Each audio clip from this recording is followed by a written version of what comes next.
Assalomu alaykum aziz shaydolari, yashil olam kuzatuvchilari. Mana bugun sizlar bilan Zamyakulkas zenzi va Zamyakulkas variegatni sort gullarimizni ko'paytirganimni natijasi bilan bo'lishaman.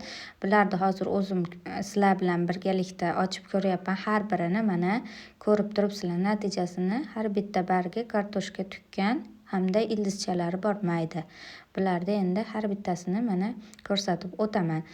Buni kokosviy torfga, perlit, ozroq seramis, qum, seramis shart emas.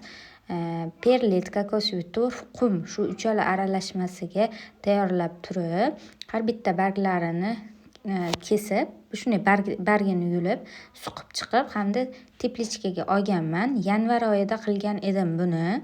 Zamyakulkas variegatni sortini esa fevral oyida qilgan edim. Mana hozir video olayotgan sanam 5-aprel, 2 oylik natija hamda 3 oylik natija. Mana hammasi Allohga shukr olgan. To'g'ri, orada 1-2ta barglari ham qurigan bo'lishi mumkin. Endi 100% natija berish qiyin. Mana bunisi o'sha poyali shoxchasidan olingani kattagina. Mana bu bargda уже yonidan detka chiqarishni boshlagan. Endi bularni o'zi alohidalab tuvaylarga ekib chiqamiz. Hozir ko'rsatib o'taman sizlarga bu jarayonni ham. Faqatgina teplichka qilganlaringdan keyin kuniga hech bo'lmasa 10 minut ustini ochib havo aylantiringlar. Shunda tuproqda har xil chirituvchi bakteriyalar hosil bo'lishi yo'qoladi tuproqdagi namlik ozgina bo'lsa ham havo aylanib namlik ketadi.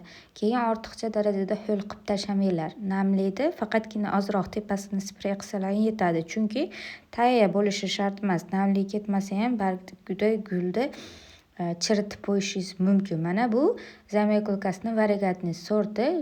Bilaman ko'pchilikda yo'q bu sortdan. Buni Tailanddan olib keltirib ko'paytirgan edik. Sotuvda yo'q lekin. Mana har bittasi kartoshka tukkan, Allohga shukr.